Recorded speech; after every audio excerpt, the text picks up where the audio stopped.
You're listening to the free version of the Patreon Party People podcast, which is released 1 month after it goes up for Patreon donors. If you want to stay up to date with the latest podcasts as soon as they are released, just visit patreon.com/blazehedgehog and pledge $1 or more. Now you might ask yourself, who would pay for a podcast? And you know what? Fair enough. I am but a single person, and doing all of this stuff, that means writing scripts, capturing footage, editing video, it all takes a lot of time and effort. And that's just one thing out of many creative pursuits that also take a lot of effort to produce. So don't think of Patreon as paying for a podcast. It's about giving me the security to keep providing you with more great stuff in the future. Plus, if you donate, you'll also get sneak peeks into whatever upcoming projects I'm working on, like work-in-progress versions of videos or beta builds of games I'm developing. Don't have a Patreon account? That's fine. You'll also find links to Ko-fi, PayPal, and even Amazon wish lists. Just visit patreon.com/blazehedgehog to learn more. One more time, that's patreon.com/blazehedgehog.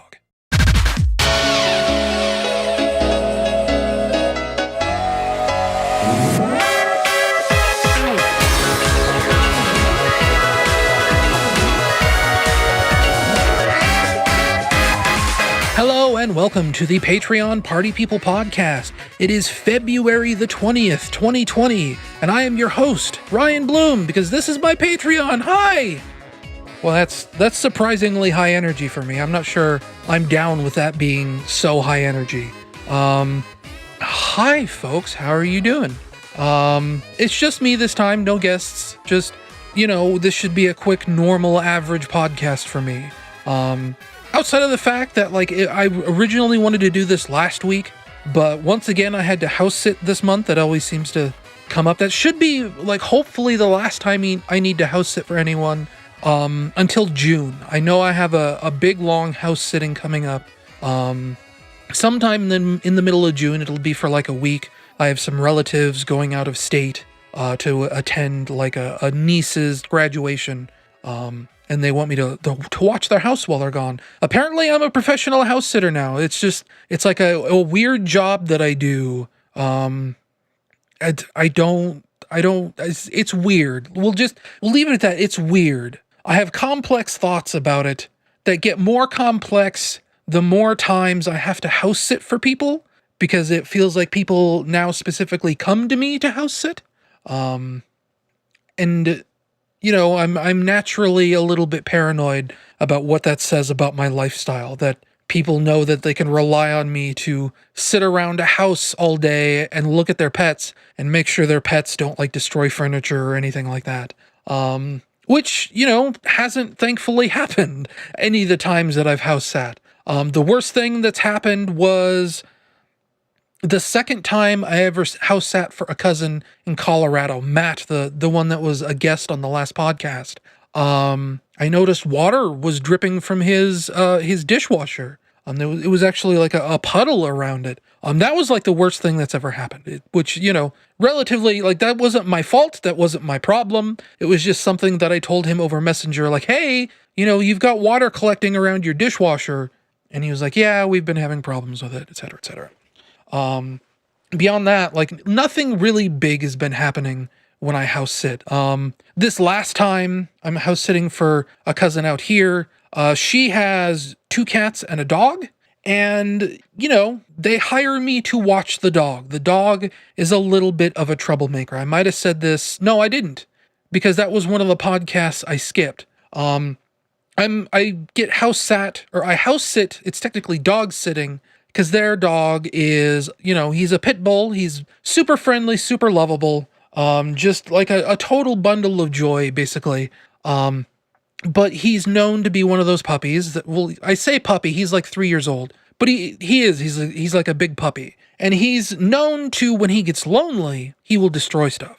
I've personally never encountered this. He is always super well-behaved, incredibly well-behaved. He is one of the most well-behaved dogs I've probably ever encountered. He's just, when he gets excited, he gets very energetic, and, he likes to jump up on you. Pit bulls are kind of like a medium-sized dog. He's very heavy. He has long nails. He bruises my arms sometimes when he does that, but it's not a big deal. He's a dog. That's kind of what dogs do, and you kind of get used to it. But he's never destroyed anything. The worst he's ever done is when I house sat in January on the day before I was set to leave. If you've ever had dogs, you know that they get this look in their eye like they're trying to do something sneaky. Dogs are very poor at hiding guilt, I found. And I knew from having, a Pomeranian way back in the day, 2010. We had a little toy Pomeranian named Fozzie who was adorable. We also had a Shih Tzu. You learn their body language when they're sneaking off to do something they aren't supposed to be doing. And I caught their pit bull. His name is Maui. He was, going somewhere in the house he does not normally go. And he had this kind of, this slow walk to him, like he was trying to sneak around. And he actually does this. He tries to sneak. The last time I was over there just a week ago, I fed their cats because they get 1 can of wet cat food a day. I fed their cats and I caught Maui actually like James Bond sneaking his way over the cat food dish. He was stepping really lightly and really slowly, and he kept eye contact with me the entire time. Like he knew that I knew that he wasn't supposed to be going over towards the cat dish, and he was trying so hard to be sneaky about it, despite the fact that we were looking right at each other. And, all you have to do is say Maui, and he gets real sheepish, and, he walks towards you. But way back in January, I didn't call him on this. I just noticed, he's walking down the hall. He's going somewhere he's not usually supposed to go. And, from having that Pomeranian, from having that Shih Tzu, alarm bells are going off in my head. This dog is going to go poop somewhere. But at that time, I figured, maybe I'm overreacting. I haven't had a dog in a while. I'm not super familiar with Maui. He likes me. But, maybe this is just something he does. I'll just leave him alone and see what he does. And sure enough, he snuck off to their den and he pooped on the carpet. That's the worst thing that's ever happened, house sitting for this cousin. But, it was fine. It's being on a crummy laptop that's dying slowly. It's playing a lot of my Nintendo Switch. That's what house sitting is now. It's boring, and at the same time, it's nice having so much freedom. I think I've probably said this other house-sitting podcasts. It's chill, but perhaps a little too chill. Last podcast, it was a big podcast. It was the first podcast in 3 months. I had to run through a list of stuff super duper quickly. In October when I had another late podcast, and in January when I had that late podcast, January, February, I don't remember. One of these podcasts, I had a super late podcast, and I tend to speak really quickly when I do that. Because I'm trying to get through a lot of topics quickly, and I'm not usually checking my notes super closely when I do that. I'm just boom, boom, boom, boom, trying to get through things as fast as possible to keep the runtime down. Because I'm not a fan of super huge long podcasts. I stopped listening to the Giant Bombcast because, 3 hours, 4 hours a week, I ain't got that time.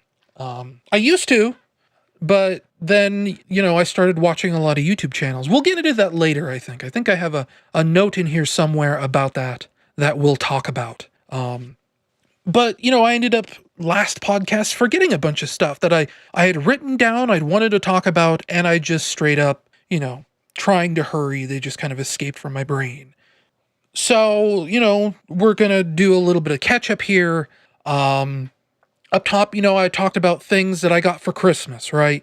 It was supposed to be a belated birthday present, but I bought the Nintendo Switch for Christmas for me, technically speaking, because of the cancer scare and everything like that. I bought a bunch of games with it. I bought, Super Mario Maker 2 for New Year's, full price, that was leftover Christmas money. I got Super Mario Odyssey off eBay, used. It came with Starlink and Mario Cross Rabbids Kingdom Battle for free. I bought a bunch of digital games, Virtua Racing, SteamWorld Dig 2. I don't even remember everything. A robot named Fight. But I also forgot other Christmas presents that I ended up getting. Like I said, a lot of it was money, so it was things that I ended up buying for myself. I talked about Super Mario Maker 2, but I also bought, the 8-bit-do controller for the Switch. And then on top of that, like the actual presents that I got was, a new wrist rest for my keyboard tray.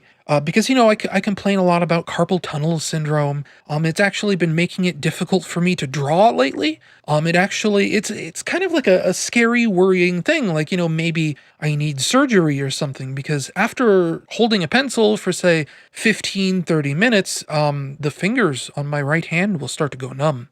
And I'll get like this really terrible cramp, like right in the middle of the wrist. So I've blamed that on the fact that, the keyboard I had, or the desk I had back in Colorado, came with a built-in wrist rest.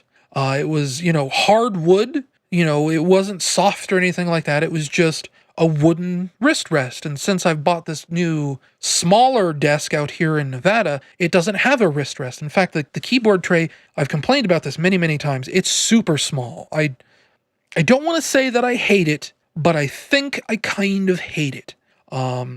My old nice desk, I could push the keyboard tray all the way in, and I could still, fit my hands under there to type and use the mouse, because there was just enough room with this giant keyboard tray, this giant desk. It was very nice. I wish I could have taken it with me, but I wouldn't have enough room for that desk in this bedroom. I can't do that on this desk. If I push the keyboard tray in, there's not enough room for anything. I can't get my fingers onto the keys. I can't get my hand onto the mouse.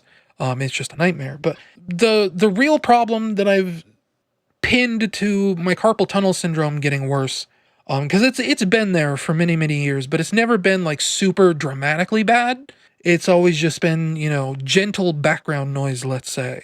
I've had like, wrist braces, that, are supposed to help with carpal tunnel, and I've worn them on and off for years. And eventually in Colorado, I reached a point where I didn't need to wear them anymore, that my wrist and my hand didn't hurt anymore. So I figured I was in the clear. And since not having that wrist rest, the wooden one from the old desk, my carpal tunnel has been slowly getting worse again. So, I've mentioned that I've tried other wrist rests. I think it was last Christmas 2018, that I ended up buying a wrist rest with some money from Christmas.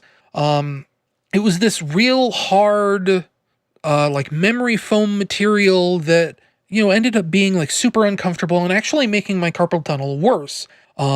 It mainly, like, the reason I got it Christmas 2018 is because it was really starting to hurt my left hand, oddly enough. That's not my drawing hand. That's not my dominant hand. I'm a right-handed person. I don't understand why my left hand started hurting so much, but it did. And getting that wrist rest, using it, my left hand started getting like a lot worse, a lot faster. This wrist rest came from a longtime friend. It is flatter and wider, which is both at the same time, better and worse. It's better because I think it supports my wrist a little bit better. It's worse because now I have less space for my keyboard and my mouse. You might hear me like petting the wrist rest right now. It's actually, I shouldn't be doing that. I'm so close to the microphone. But, I keep wondering if it's actually helping. It's kind of the disappointing thing with wrist rests is you don't really know if they're working or not. It takes, weeks and months to adjust. With the wrist rest I bought in 2018, I didn't end up throwing that thing away until like April or June even. Because, I realized that over, a period of 5 months or whatever, that it wasn't making things better, it was making things worse. And I'm not necessarily sure if this wrist rest is making things better or worse right now. Still kind of in the trial phase. It does seem to help if I use the wrist rest and the wrist brace at the same time. But there is a problem with that. Here, let me see if I can push this keyboard tray in a little bit, and I'll put the wrist brace on, and you'll see what I mean. So it's one of these Velcro sort of wrist braces. I don't remember the brand. I've had it for so long that the brand name is actually kind of worn off. This This wrist brace I have is probably a good 8 or 9 years old at this point. But listen to this. This is what happens if I wear the wrist brace and use the keyboard wrist rest. Oh, it's not doing it now. That's a bummer. I mean, it's not a bummer because it's something that bothers me about this. Normally it squeaks really loud, like you're rubbing a balloon or something. I probably need to like actually sit here and leave this on for a little while, and then after it rubs enough on the wrist rest, it'll start making this like rubbery squeak sound. But it's really annoying. You know, it picks up on the microphone super easily. It's one of those things where like I want to buy something for this wrist brace that I'm wearing to hopefully, you know, cut down on the squeaking, because it's kind of got like a leather bottom on it, where the metal pole goes to keep your wrist straight. You can probably kind of hear that. Oh, there we go. And that happens all the time when I'm wearing this and using both the wrist rest and the wrist brace at the same time. And it kind of drives me a little bit crazy. But it's kind of a necessary evil if I want my wrist to feel good. I'm going to take this off. Sorry for the Velcro noise. And one of the reasons why I stopped wearing that back in Colorado, because I kind of got tired of wearing it like, you know, 7, 8, 9 hours a day. Because it restricts your mobility. Like, that's the whole point of using it. And, you know, it's annoying to wear. Also for Christmas, I ended up getting several movies and DVDs and things like that. One of the things I had on my Amazon wish list was a DVD of like old 80s and 90s TV shows, like their Halloween episodes. So actually here, let me dig it out real quick. It should be right here next to it. But I'm such a trash ogre that it kind of got buried a little bit under like stickers, and because I ordered a bunch of stickers from Idle Thumbs was closing down recently. That podcast, if you know what Idle Thumbs is, they were closing down their online shop. They're like, hey, you know, this is the last call for shirts and stickers and albums. So I said, hey, you know, I'll get some stickers. They're like $3. So this is the TV Guide Spotlight DVD, 13 episodes of TV's spookiest Halloween episodes. And, you know, I love Halloween. One of, like, my favorite memories growing up was waiting for, you know, my favorite sitcoms to have, you know, a Halloween episode. And this has, what is it? Bewitched, The Jeffersons, The Facts of Life, News Radio, Third Rock from the Sun, Ned and Stacy. I don't remember what Ned and Stacy is. I don't think I ever watched that. Mad About You, The Cosby Show, Married with Children, Square Pegs. I don't remember what Square Pegs is. I don't think I ever watched that. I Dream of Jeannie and Roseanne. And it's one episode each. Obviously, you know, wait a minute. Why does this DVD cover... Wait. Oh, okay. I was going to say, why is there a That 70s Show character on this DVD cover? And it's because way down at the bottom under all the other shows, there's an episode of That 70s Show. But yeah, you know, obviously some of the celebrities in these sitcoms are not super well regarded anymore. You know, I loved the Roseanne Halloween episodes. Now, you know, Roseanne's kind of a terrible person. The Cosby Show is probably pretty hard to go back to at this point, given that Bill Cosby is like a convicted rape felon, you know. But, you know, as far as nostalgia goes, that's probably still okay. I kind of wish it was more episodes of Roseanne, because that's, you know, those are the ones that I have the strongest memories of. You know, back in the day, it was Treehouse of Horror and it was Roseanne. Those were the Halloween episodes that were really, really good. Also, like, what was it? Like the Drew Carey Show had really good Halloween episodes that usually ended with everyone dying horrifically. I remember Ryan Reynolds was in a sitcom, Two Guys, a Girl, and like a pizza shop or something like that. They had really good Halloween episodes too. Again, I think those all ended with everyone dying, you know, horrifically or whatever. But, you know, that's a good DVD. That'll be in play. I also bought like a Treehouse of Horror DVD a year or two ago. I might have even gotten that Treehouse of Horror DVD Christmas 2018, or, you know, be a nice tradition. On top of that Halloween episodes DVD, my aunt got me Star Wars not Attack of the Clones, it's The Phantom Menace on Blu-ray. She said she didn't know what to get me and figured everyone likes Star Wars, which, is true. Everyone does like Star Wars. The Phantom Menace is probably one of the better prequel movies. So, I'm not complaining too super loudly about that. I also got a new webcam. I've been kind of on and off about webcams for a while now. I can't really use my nice photo camera for video. It has a 30-minute limit on it, and the camera overheats if you record too much video. There are like solutions for that camera, that this Sony Nex 7, to get it to stop overheating. I think I've said this before, if I buy like a Sony memory card, some people have said that the overheating issue goes away, but it still has that hard 30-minute time limit on it. And there's supposed to be a way that you can hack the camera to get rid of that 30-minute time limit. I've actually been looking into it this last week.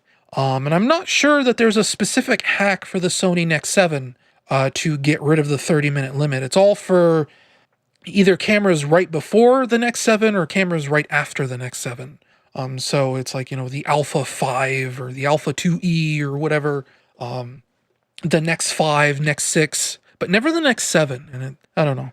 I'm thinking about if I can find a firmware hack for the camera, I might use it. Obviously, it is a very expensive, very nice camera. I don't want to do anything to damage it, but at the same time, it would be really nice if I didn't have that 30-minute limit. On the other hand, now I have this much nicer webcam that doesn't have that sort of limit on it. If I could find it, again, it should be sitting right here. I was just looking at it and messing with it, a few days ago, in fact. But I can't really find it right now. And to do so, I would have to unload some more stuff from my desk, and that would be a lot of effort. But it's a Logitech webcam. I think it's like a 920C or something like that. 1080p webcam. PCGamer.com has been going on and on and on about how, it's their favorite model, their favorite brand of webcam. I've had it on my wish list forever. My mom saw it and she bought it for me for Christmas. It seems like a pretty okay webcam. I feel like I might have talked about this last podcast. It does kind of put me more on the hook to do more Dare to Scare this year again, even though nobody seems to really watch those videos. But it does mean that, I'll be able to shoot video a little bit easier, live video specifically. If I ever need, again, like a scare cam or something in a Let's Play video, that is now a bigger possibility. I think that might actually be it as far as all the stuff that I forgot to talk about getting for Christmas. Upcoming things on the channel in my life. I'm still kind of trapped in like review hell currently. I'm working my way through Judgment as usual. Still playing that game, or still trying to play that game at any rate. I haven't really had time to touch Judgment much in the last 2 to 3 weeks, because Sega is trying to kill me with video games. I've been really like thinking about how many games I've reviewed in like the last 4 months. And I think I've reviewed more games in the last 4 months than I usually do in most entire years. There was Super Monkey Ball Banana Blitz HD. I reviewed the Sega Genesis Mini. I'm on the hook for this Judgment review. I just published a review of Bayonetta for the PS4 the other day.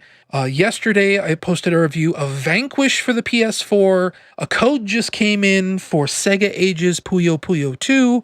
I reviewed Sega Ages Shinobi. I reviewed Sega Ages Fantasy Zone. It is crazy. I would have been on the hook to review Mario and Sonic 2020 Tokyo if I had my Switch at that point, and thankfully I didn't. How many games is that? Let's see, we'll count the Genesis Mini as one game. Monkey Ball, Judgment, what did I say? Fantasy Zone, Shinobi, Bayonetta. Oh no, I lost track of which fingers. Did I use my thumb already? I don't know. It's probably something like 8 games if I had to ballpark it. All in the last 4 months. And I shouldn't be complaining. It's nice to have work. It's nice to write things, nice to do that kind of stuff. But boy howdy, does it feel like I have a monkey on my back that never goes away. I don't really have time to think about producing new videos because I'm always slightly behind on writing the reviews that I need to write. Today is the 20th. Today is the day that the embargo ends for Puyo Puyo 2. My download for Puyo Puyo 2 just finished. I haven't even booted the game up yet because I was too busy writing Bayonetta and Vanquish reviews. It's getting a little exhausting. And I would have been on the hook to review the Sonic the Hedgehog movie too, but I implied that, maybe I should back off from that. I would have also been on the hook to review Sega Ages Sonic 2, but thankfully, when I said, hey, I'm getting a little fatigued on these reviews here, that review got pushed off on Lewis. So did the Sonic the Hedgehog movie review, for that matter. Also, talking about all these games, all these 8 games that I reviewed, I'm still on the hook for the Judgment review. I've had that game since like October or November. Sega sent in a review survey to TSSZ asking if we were interested in reviewing Yakuza 4, 5, and 6, because a bundle of those, a quote-unquote remastered bundle, is coming out on the PlayStation 4 soon. I think some of those games are already out, but Sega was sending out, hey, do you want a review code for 3 Yakuza games? And it's like, oh, buddy, those are like 30 hours each. You just asked me if I wanted to review 90 hours of video games, and I'm not even 30 hours into Judgment yet.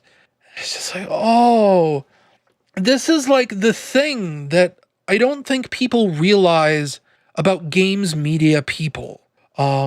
You hear people complain, oh, he didn't finish that game before he reviewed it. It's like, dude, what do you want from me? I don't have infinite time. TSSZ isn't even a big website. We are, I would say, pretty niche. We're good at our niche, but we have 2 review people, and mostly it seems to primarily fall at my feet. I am but a single person, as maybe YouTube people will hear in the pre-roll. I am but a single person. I don't have 24 hours a day to play video games and not sleep and not eat. It is wild, crazy nuts. So like for my Bayonetta review, right? Thankfully, back in, we'll say October or November, I was playing Bayonetta just for fun on the PC.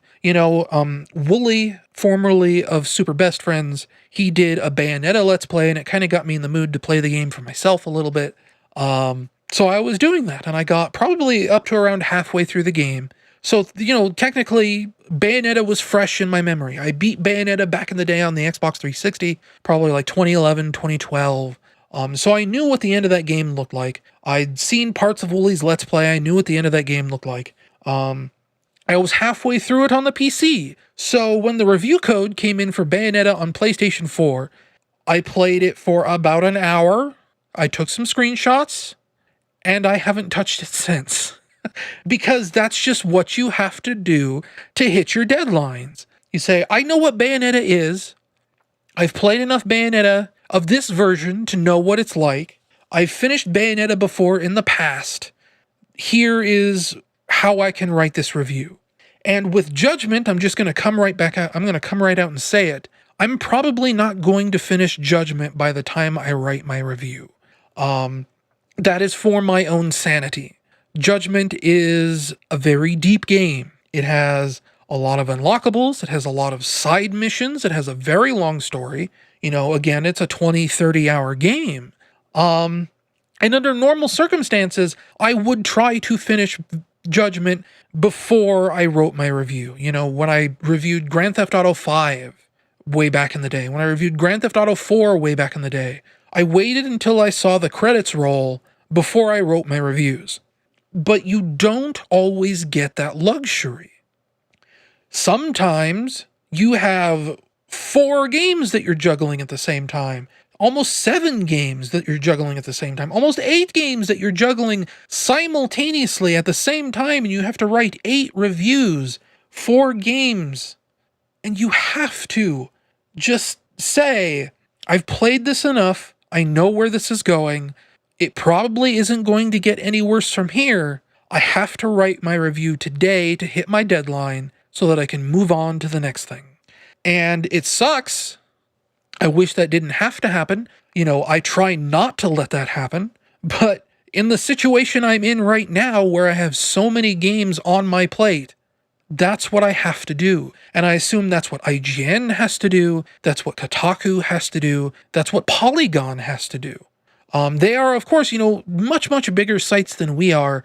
So they can have, a little more leisure time for this kind of stuff. But at the same time, it also just depends on when the reviews come in.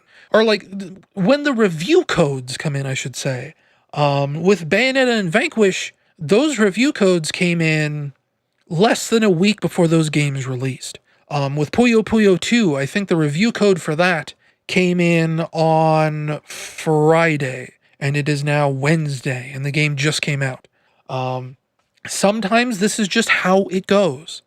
You don't have a lot of time between getting your review code and needing to have your review out there. And, maybe a big site like IGN can handle that. Maybe a site like Kotaku can handle that. But I'm willing to bet that there are situations where they don't and they can't. I do remember stories way, way back in the day, we're talking PS2 era, of EGM and OneUp.com about how Rockstar Games did not give them a review code for Grand Theft Auto San Andreas until the night before release. And what they ended up having to do was marathon that game in a single night. And if you've played Grand Theft Auto San Andreas, that is like the biggest, most complex Grand Theft Auto game to date. That is easily a 60, 70, 100-hour game if you want it to be. I think by the time I finished San Andreas, it was like 80 hours. And it's so nuts to think that people get bent out of shape because people write reviews before finishing the games. These are not movies. These are not books. You cannot skip to the last chapter in a book to say, does this storyline pay off? And it's a different sort of industry, too, than books, where, I'm sure books are a lot more leisurely. You cannot fail a book, for starters. A book will not be too difficult to get through a boss encounter. A book will not be, you won't be lost trying to find your mission objective in a book. It's a very different industry. Video games are unique to themselves, where you just have a deadline and you don't know what you're doing, and it's a nightmare. It can be such a nightmare. And it leads me into this scenario. You've probably seen this meme out there. I can't wait until I stop looking at this screen so that I can go home and look at my screen. For a game reviewer, that meme would be, I can't wait until I stop playing this video game so that I can go home and play the video game. But I'm complaining, but I'm not regretting is the ultimate point I think I'd want to get across here. I am privileged to be able to do this, and I have to treat it like a privilege. It's very much a first world problem to be able to say, I have too many video games to finish. Which, is going to be a problem for the rest of my life, because I have over 1,000 games on Steam at this point, thanks to Humble Bundles, and there was like an indie game publisher that was sending me codes years and years ago. I have a bunch of indie games that most people have probably never even heard of, because they were just coming into my inbox, and I was like, what do I do with these? And at the time, I think I was super busy with a video project or whatever. I think it was the big How Do We Fix Sonic video that took me 2 or 3 years to put together. That's kind of an exaggeration.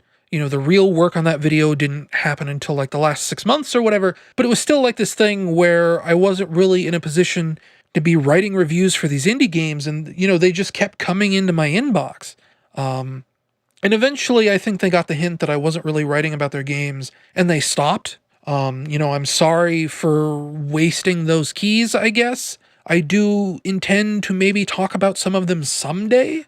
But it's just how it goes. Reviewing video games is so much harder than I think anyone realizes who hasn't reviewed video games. When this kind of stuff becomes something of a job, it gets real weird real fast.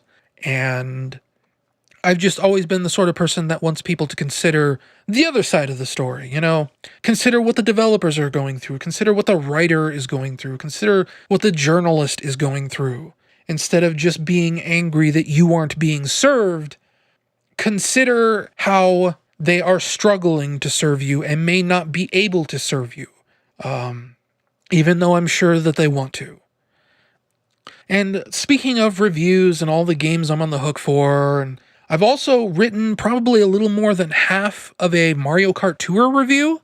It's pretty long, actually. As it turns out, explaining all of those systems and how they suck takes up a lot of space, because there's a lot of systems and they all suck in a million different ways, and trying to explain each and every point of suck takes up a lot of space. And it's one of those sunk cost fallacy things where I wrote so much of it on the first day that I feel like I should finish it, but I'm not entirely sure if I'm going to finish it. It might end up like one of those articles, like I was trying to write what it was like to set up an Xbox 360 in 2019. I went through that whole tweet thread about how difficult it was to re-download my old games, and I was going to turn that into an article that never got put up.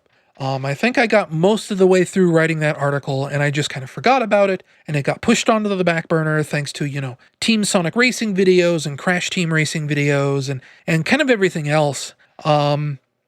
And I just never posted it. And that kind of feels like what might be happening to this Mario Kart Tour review, because I think I wrote it probably the end of January or like early January. And I just haven't thought about it or touched it since. It's a thing where, like, I haven't really been touching or thinking about Mario Kart Tour either. So it hasn't really been like a current point of anger for me. It's been this sort of just, it's over there. It's still on my tablet. I'm not thinking about it super hard. So I'm not thinking about this review super hard. If you want me to finish it, let me know and I'll put it up on bltn.net. Also, I got an offer to go see the Sonic the Hedgehog movie. I mentioned this earlier.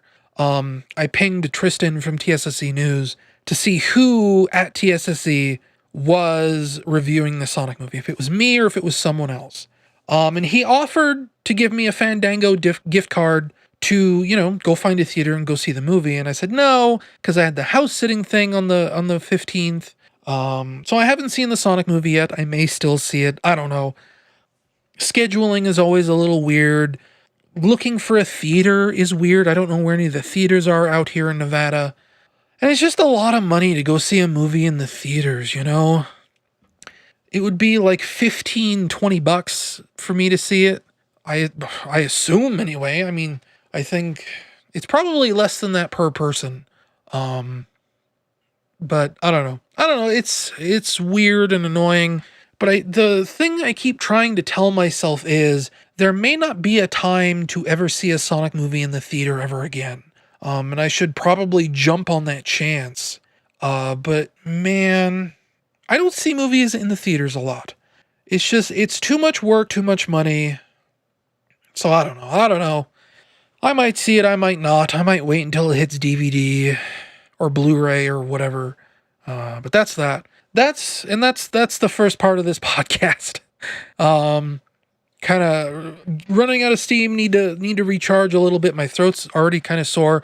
I re-recorded my podcast promo, my YouTube podcast promo before I started this. So my throat's a little sore, and for some reason my nose is getting real stuffy.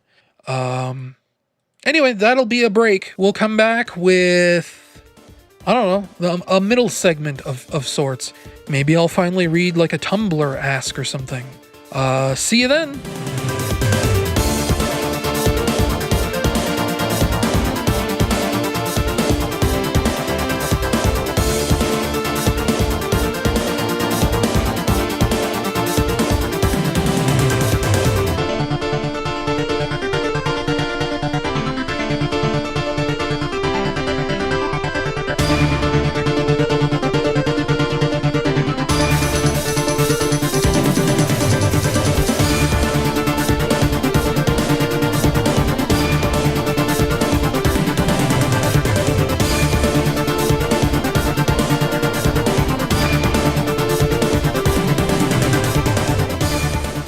And we're back. Normally, this middle segment here is where I would read off questions submitted by Patreon donors, but given that the schedule for this podcast has been kind of weird lately, I haven't really received any questions or messages or anything in the Patreon inbox, as it were.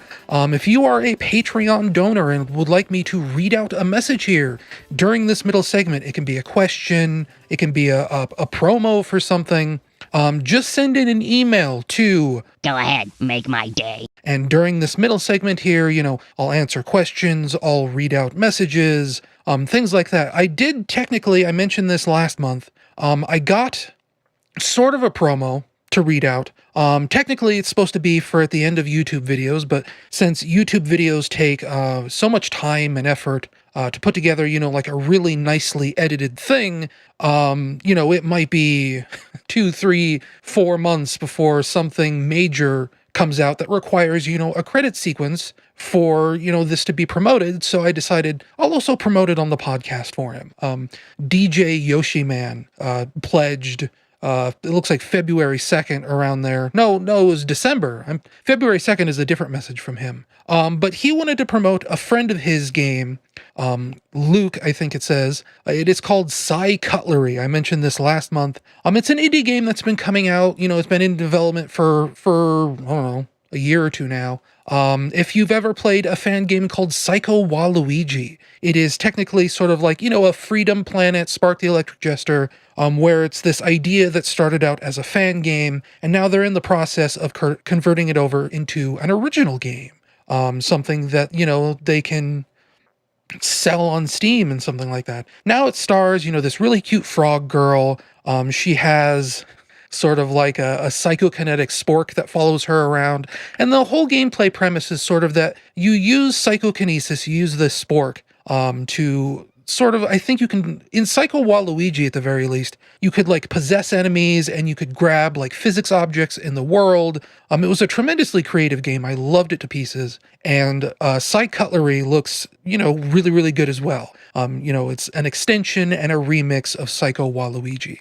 If you want to keep track of Psycutlery, and I definitely recommend you check it out, go look up the trailer, go look at screenshots, just hit up psycutlery.eyesandeverything.com. One more time, psycutlery.eyesandeverything.com. And since we don't have anything here in the middle segment, no Patreon email submissions. Again, if you're a Patreon donor and you want me to read a message. Well, it worked for Clint. But since we don't have anything in there, what I've decided to do instead is to dive into my Tumblr Ask blog, the archives. Every now and then I'll get like somebody will reblog or like a very old post, and I'll go back and I'll read it and I'll think, yeah, man, I said something really smart here. And, when you publish at minimum of one blog a day, every day, for something like 8 years now, they tend to kind of blur together. You forget the things that you've talked about. You even forget like the points you've made or like stances you've taken. So it'll come up like a thing where I'll answer a question multiple times, and I'll give a different answer every time. But this in particular, I wanted to read one out from the archives here. I think it was Anonymous asks, why has Sonic, a Japanese character, not been successful in Japan, whereas Western creations like Crash Bandicoot are more popular in Japan? And I think this post here was 3 years ago. And just to give more context to what Anonymous here is saying, Sonic the Hedgehog has been sort of popular in Japan. I think he was more popular later on than he was early on. Sonic kind of had trouble. He struggled a little bit to gain relevance in Japan. He was sort of successful, but he was never on the level of, say, Mario or anyone else, any other kind of mascot you'd think of. Whereas, in America and in Europe, Sonic the Hedgehog was a household name. He was everywhere. He was in Happy Meals, comic books, cartoons. He was this massive force to be reckoned with for around, 3 or 4 years. And like, there's a whole other thing to get in there. I've talked about it on my blog. If you don't know what blog I'm talking about, that's blazehedgehog.tumblr.com. Again, one post every day usually goes up there. But there's a whole thing, to talk about why Sonic the Hedgehog was more popular in America versus Japan. But I'll just read what I wrote 3 years ago, and I've kind of updated this a little bit to be a little bit more readable on the radio, as it were. So here's what I wrote. If I knew the answer to that, I would be a very rich man. That's the whole secret trick to marketing. Nobody knows why anything sells. You've probably seen weird or cringeworthy TV ads before. There was a commercial for the Sega Saturn where a weird monotone voice talks about nights into dreams and how the PlayStation can't fly. There's never been a game like Sega Saturn's Nights. Never been a game that's allowed you to fly, fluid and free, in real-time 3D. Never, not anywhere. But especially not on that other system. Simply because, with only one processor, it doesn't have the power to do it. Fly, plaything, fly. You're not ready. Or, like, there's an infamous PlayStation 3 advertisement with a creepy crying baby. That's because marketing agencies have tens of thousands of hours of focus tests and research and trend analytics, and they employ people with like careers in marketing that span decades, and none of it matters. Trying to figure out what's going to be popular is like trying to predict the weather. Sometimes it's obvious, like, oh yeah, sure, it's winter, you're in a northern state, it snows in the winter, so you can probably expect snow at some point from November to March. Other times, the sky just opens up and a tornado eats your next-door neighbor's house in the middle of the afternoon. 10 years ago, if you told anyone that Minecraft would be a multi-billion-dollar franchise, they'd probably look at you like you were a crazy person. Like, let me get this straight. It's this weird roguelike where everything is made out of ugly 3D pixelated cubes and you dig up rocks and stuff? That sounds dumb, Nobody would ever buy into Minecraft being this, titan force of the industry. And now you know why so many developers stick to sequels and copying each other's more successful ideas, because that's the only guarantee that allows them to stay in business. Why was Crash Bandicoot popular in Japan? I don't know. He was there at the right place and the right time, and the marketing team specifically made changes to his character to soften his appearance so the Japanese market would be more willing to accept him. The same thing technically happened to Sonic. As the story goes, the original version of Sonic the Hedgehog as submitted to Sega of America apparently gave Sonic a slightly more thuggish appearance, where he was the lead singer of a rock and roll band with sharp animal-like fangs and an aggressive attitude. Sega of America's marketing team made him more palatable to North America by getting rid of the rock band angle and softening up his personality, and the rest is history. But in both cases, these characters had innate traits that made them popular even without the modifications they got for their respective regions. And that's the sort of thing that is basically magic. There's a quote from the first Max Payne game that I think about a lot. The trick in my situation was that there was no trick, no matter what the movies tell you. No rules, no secret mantra, no roadmap. It wasn't about how smart or how good you were. It was chaos and luck. And anyone who thought different was a fool. All you could do was to hang on madly, as long and as hard as you could. I think that's probably very true for a lot of types of success. I mean, for all of the billions and billions of dollars Minecraft made, it's not like Notch or Mojang have replicated that kind of success. Even developers with stellar track records eventually stumble. It's all chaos and luck. Do your best in life, but never expect that you're entitled to success in your endeavors, because sometimes it's going to be your house that the tornado eats.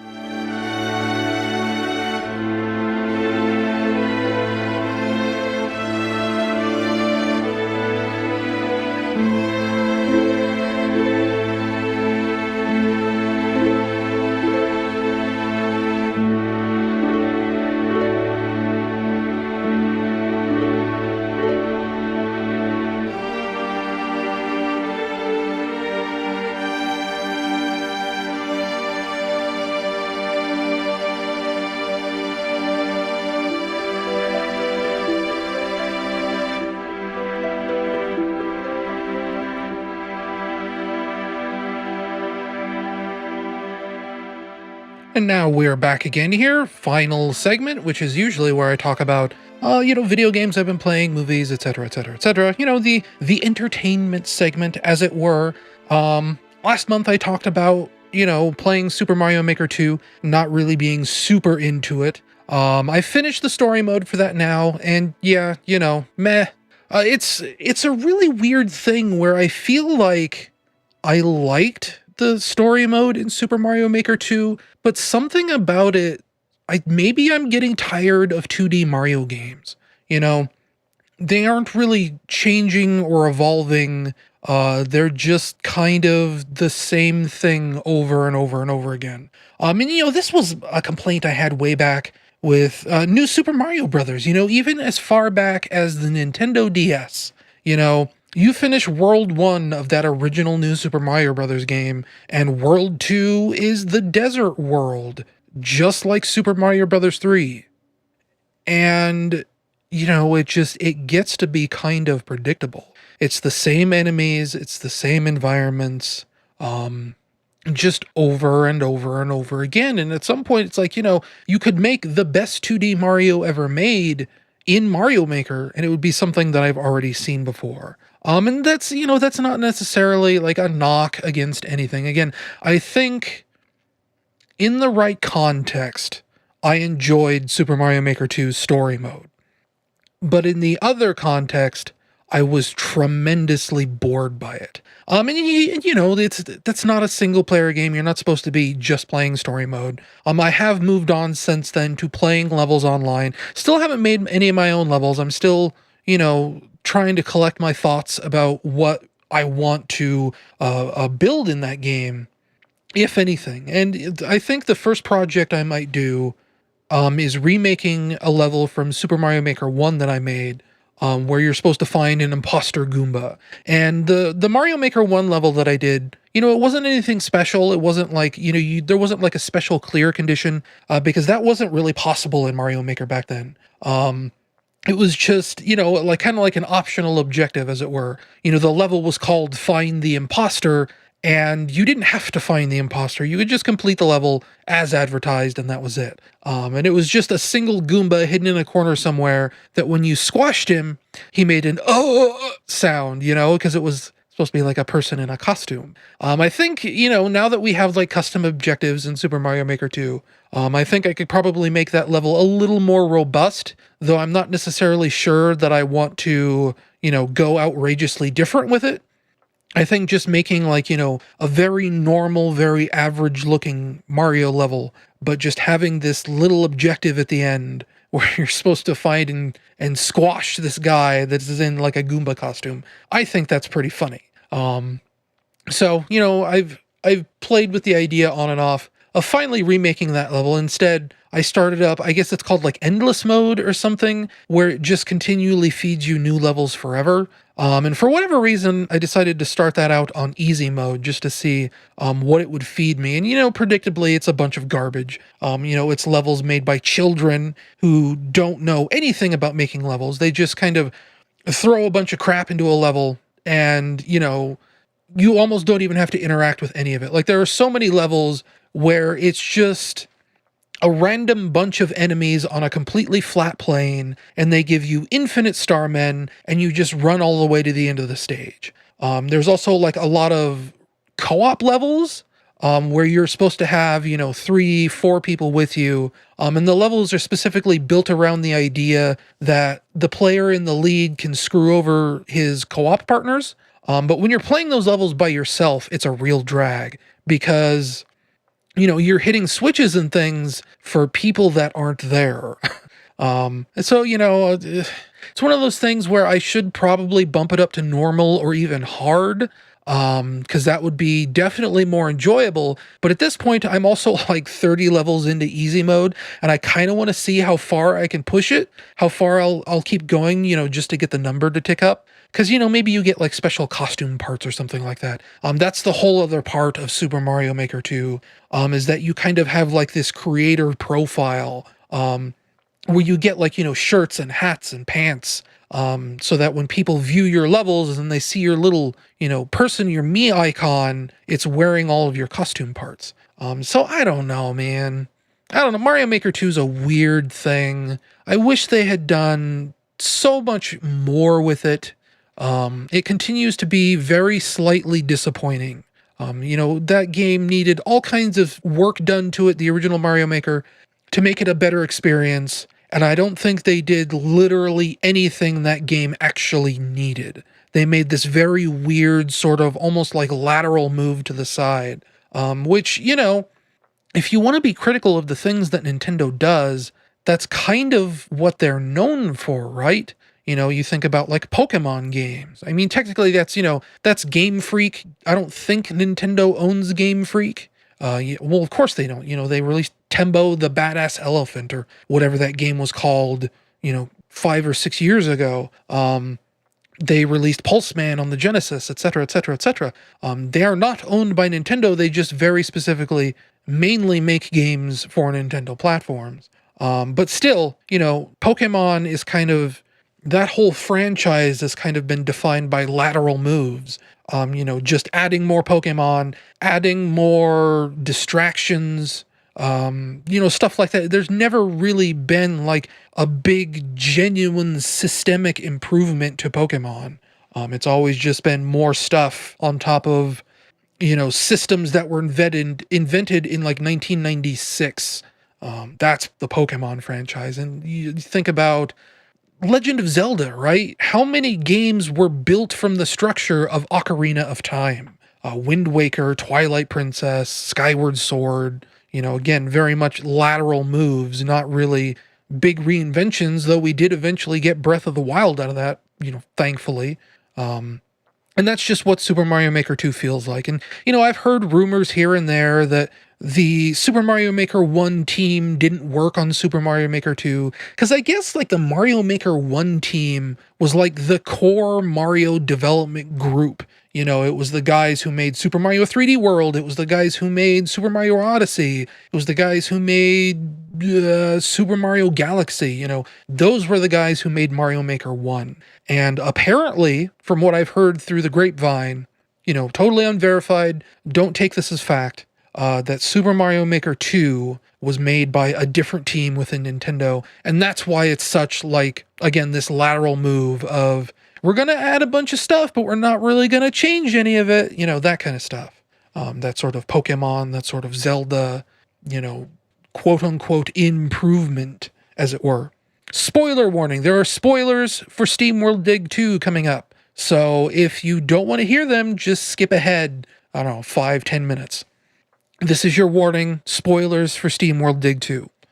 I've been playing a lot of Steamworld Dig that was on sale on the Switch for like $7. And I loved the crap out of Steamworld Dig 1. It was probably one of my favorite games of the last generation. I think about it. I own that game on so many different platforms. I owned it on the 3DS. That's where I bought it first. I think I own it on the Wii U. I own it on PC. And then there was like a fourth platform that I owned Steamworld Dig on, that I played it, and I finished the game on all of them. There's something just very chill and enjoyable about that game, where you're just kind of digging through the dirt.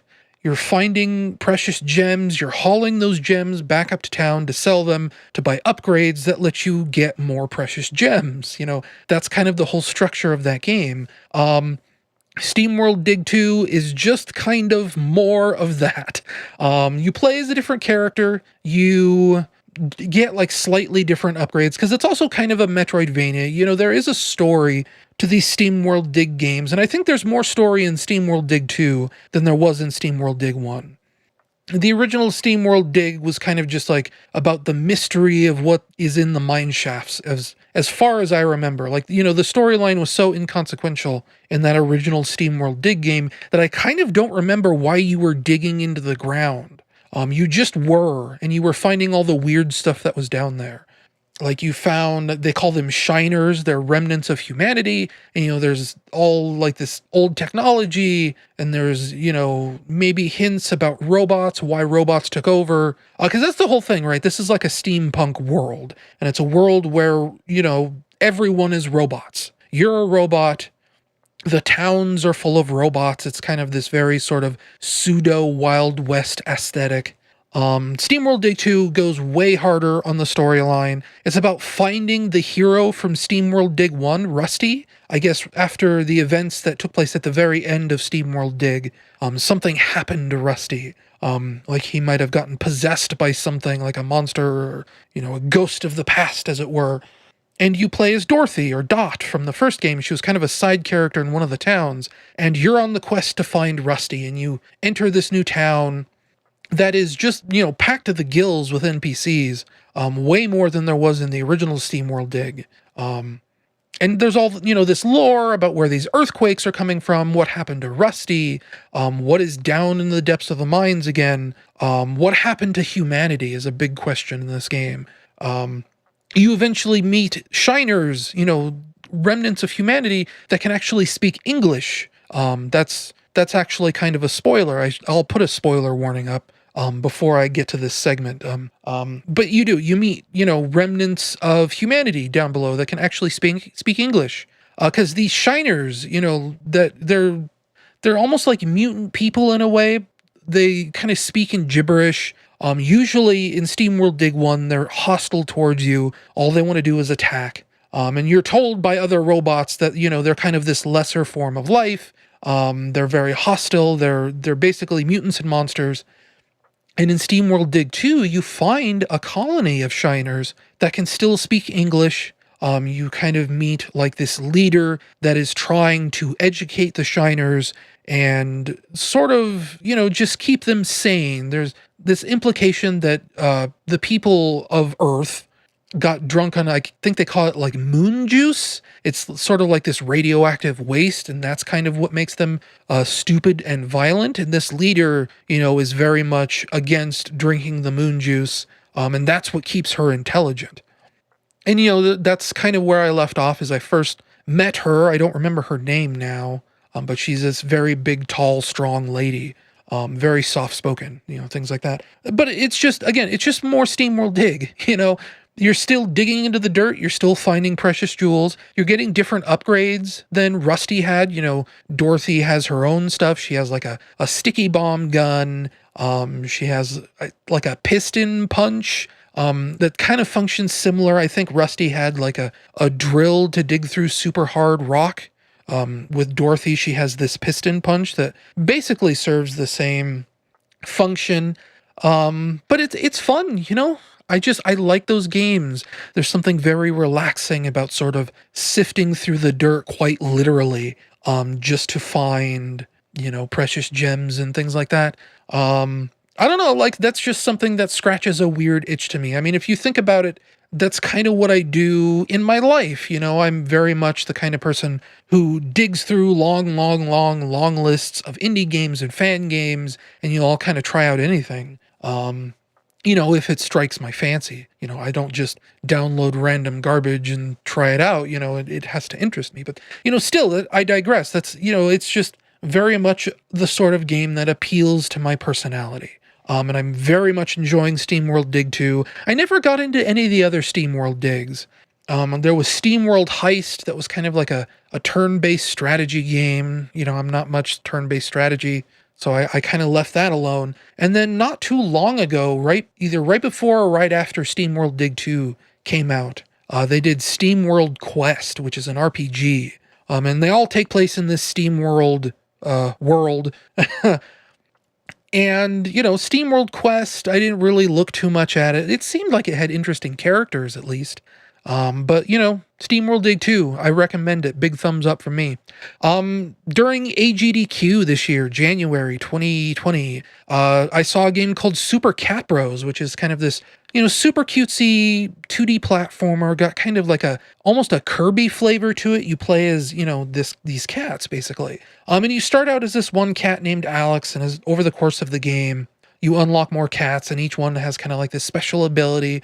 Like Brutus is this big, buff, strong cat, and he can break through blocks.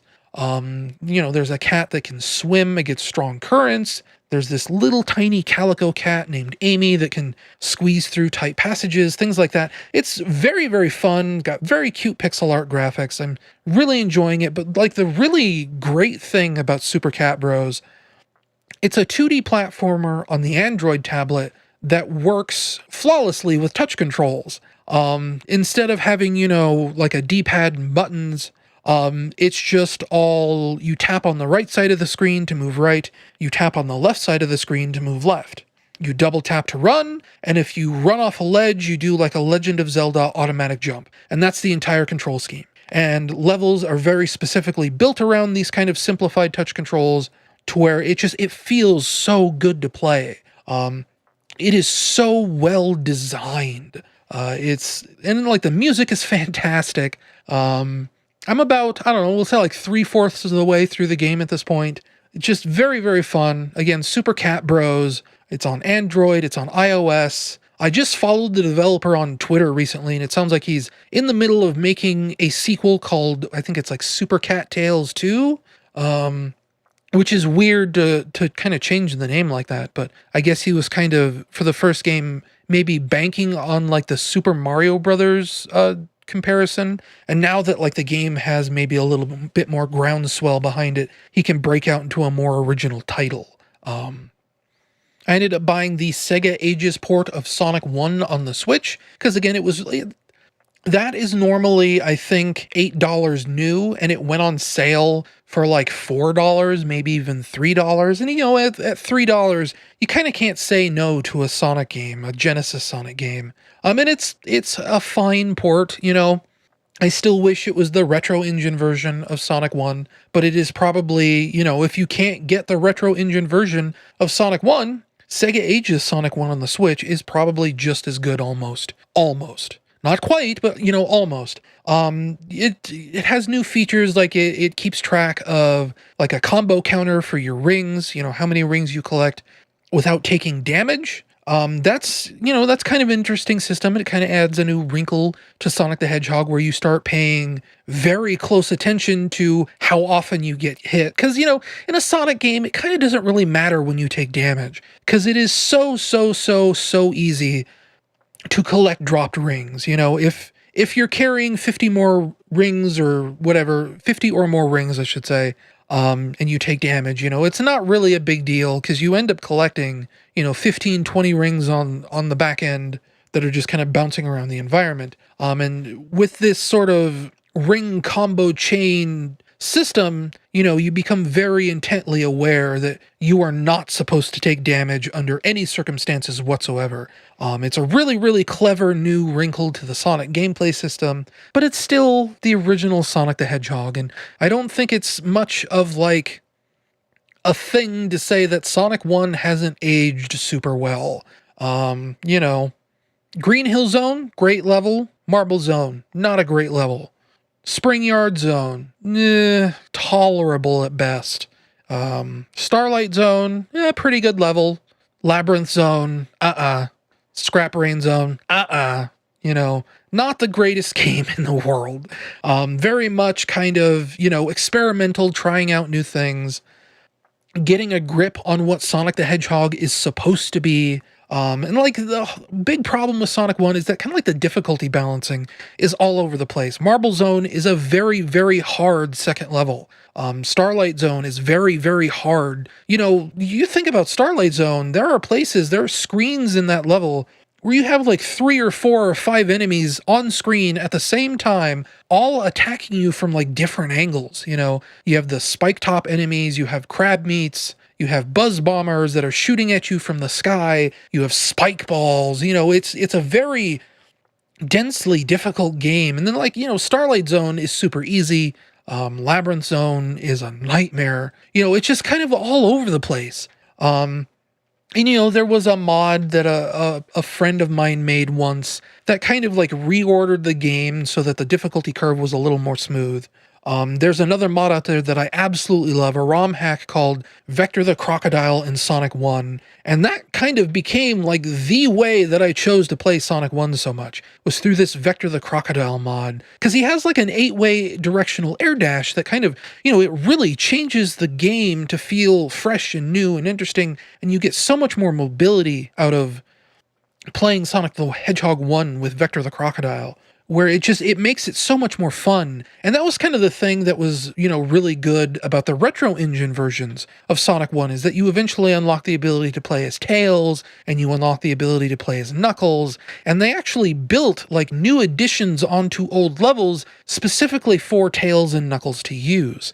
And that's something that is completely missing from Sega Ages Sonic 1. It is very much about presenting the original version of Sonic 1 as closely as possible to its original format. And since writing down these notes, Sega Ages Sonic 2 has come out, and I've also purchased that because, I figured if I have Sonic 1, I might as well buy Sonic 2. Again, it was like $8 new, maybe $7, not a big deal. Doesn't exactly break the bank. And, it's a lot of the same thing. It's Sonic 2. That's it. It's a very nice version of the Genesis edition of Sonic 2. It's probably one of the best ways to play that game, outside of the retro engine versions with, widescreen graphics, new abilities. The retro engine version of Sonic 2, you can fly as Tails, for example. Can't do that in Sega Ages Sonic 2. You don't get widescreen in Sega Ages Sonic 2, but you do get this ring chain combo system. The same stuff that was in Sonic 1. So it's fine. It is a very close second place to the retro engine versions. Was kind of starting to fall off Fortnite a little bit. I know I was talking it up last podcast, but I started running out of things to do. And thankfully, just a few days ago, Chapter 2, Season 2 of Fortnite started up, and I'm kind of back in. Except that, it's kind of weird. They're structuring Season 2 for Chapter 2 a little bit differently than Season 1, Chapter 2. Oh my gosh. But in Season 1, Chapter 2, oh my gosh. Well, right here, baseline. From here on out, whenever I talk about Fortnite, I'm talking about Chapter 2, right? So if I say Season 1, it is Season 1, Chapter 2. If I'm saying Season 2, it is Season 2, Chapter 2, okay? Baseline. That's the way it is. But, back in Season 1, you just got like a list of challenges, and they'd all be in like these 8 or 9 different categories. So you'd have, like the Dockyard Deal, and there'd be like 5 or 6 challenges in Dockyard Deal. And it was stuff like, go to fishing spots, search treasure chests, find the T in the Fortnite logo hidden on the tower, all this kind of like stuff. And for Season 2, it's kind of like this James Bond super spy theme, where you get like this world map because you're in this spy agency. And instead of just having, 8 categories of challenges, do them in any order you want, it doesn't really matter. Season 2 changes it so that you get like a specific group of challenges. I don't know if it's like per day or per week, but it means that you can't just wipe through all the challenges, instantly. They kind of drip feed them out over weeks and weeks and weeks and weeks. And that kind of sucks. Because, I got into this thing where, when I first started playing so much Fortnite back in like December, I'd sit down and I'd play 4 or 5 hours at a time, like it was a single player game, basically. Because I was just, checking off these challenges one after another over and over and over. And here, it feels like there is only so much I can do per day or per week before I run out of challenges to do. And then, the only thing left at that point is to just play Fortnite, which, I'm not against playing Fortnite.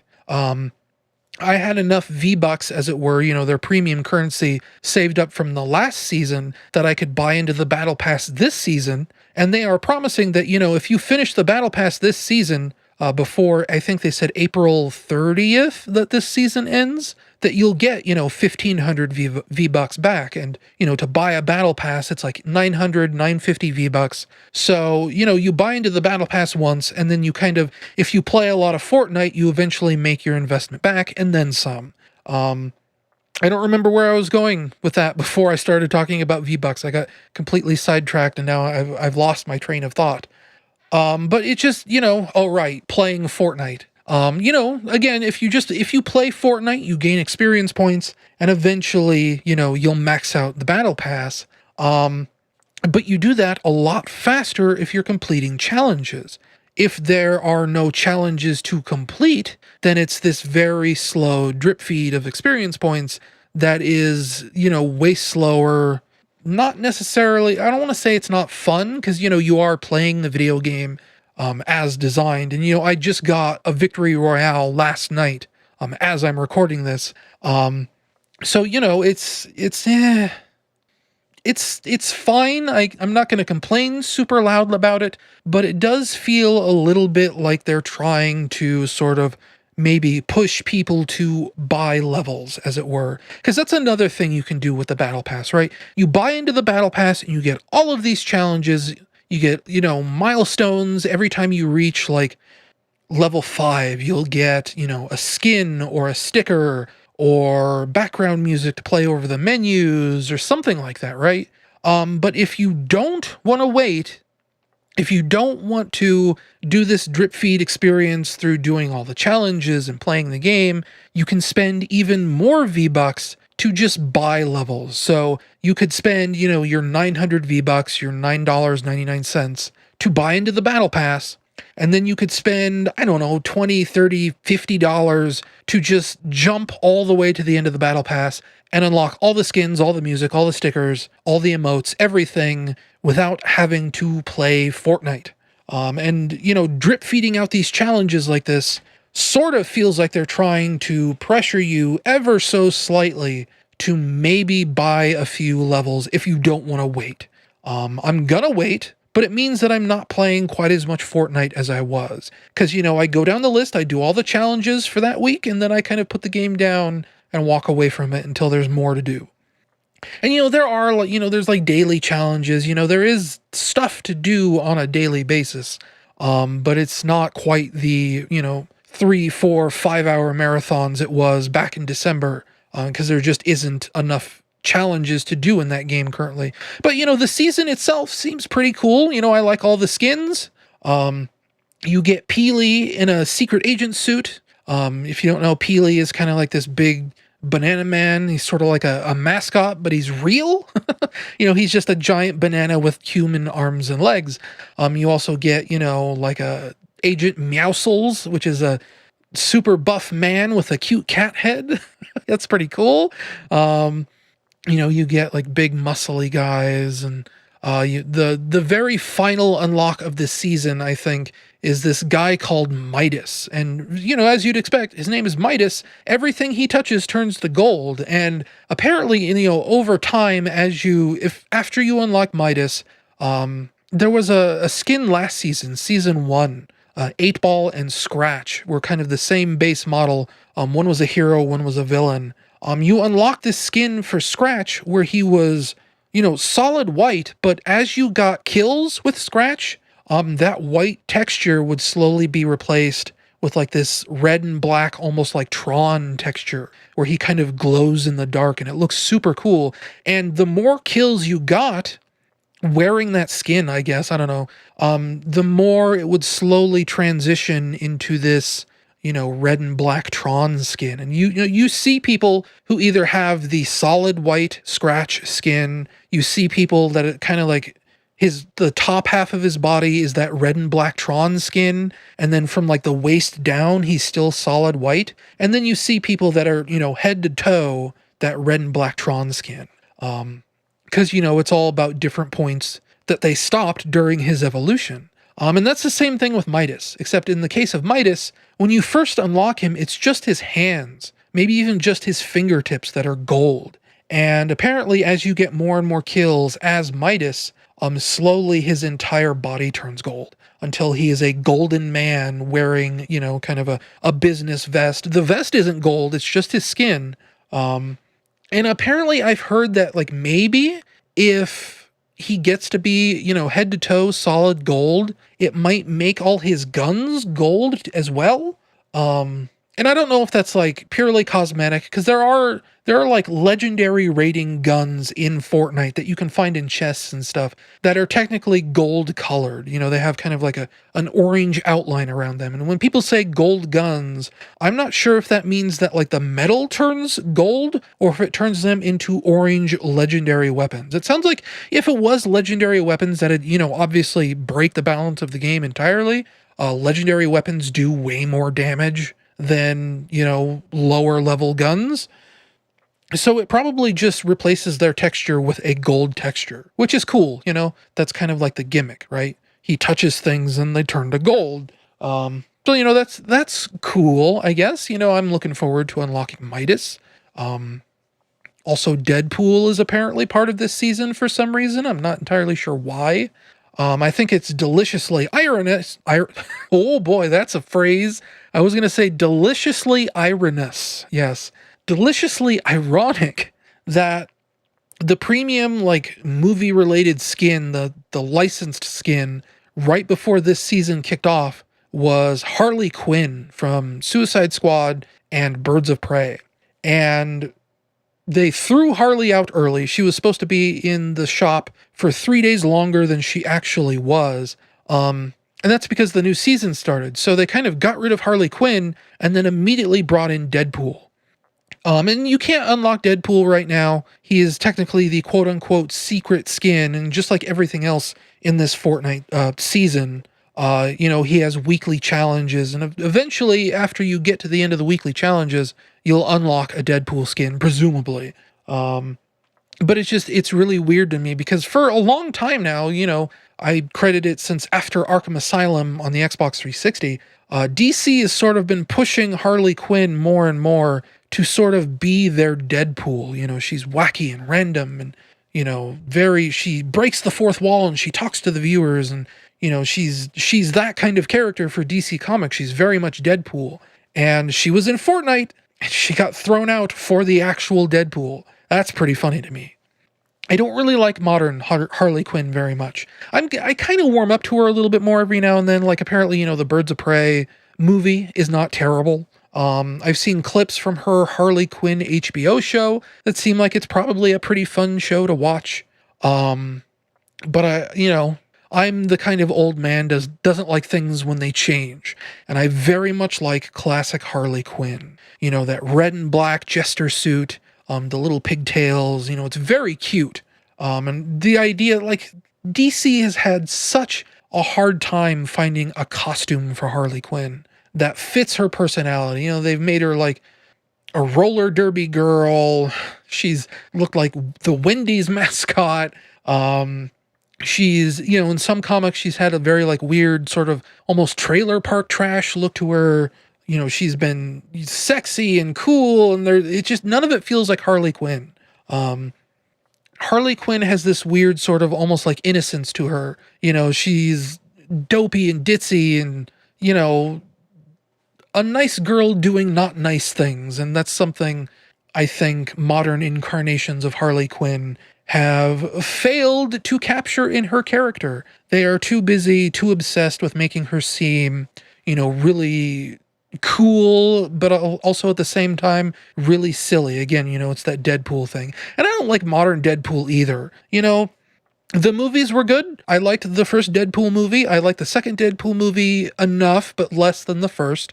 Ryan Reynolds is basically the perfect voice for Deadpool, but all his appearances in games, recent Deadpool comics, it all leans on this idea that Deadpool is annoying. And not annoying in a funny way anymore. He's just annoying. There is a very sort of fine line to be walked to where Deadpool doesn't feel too random. And I feel like modern incarnations of Deadpool are way too random. It's all lol, raffle, chimichangas, XD. That's Deadpool. That's modern Deadpool. That's not the Deadpool I fell in love with. The Deadpool I fell in love with is more like Ryan Reynolds in the movies, where, he's irreverent, but he's not totally stupid. He's not totally annoying. He's just different and weird, but he still has something about him that you can grab onto, as it were. And that kind of humor is very hard to do.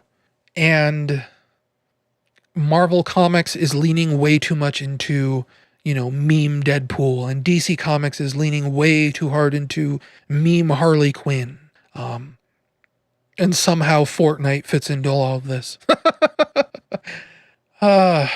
SRB2 version 2.2.1 came out recently, which, if you've been paying attention to my blog, I've been complaining about SRB2 version 2.2 for a while now because they changed the controls.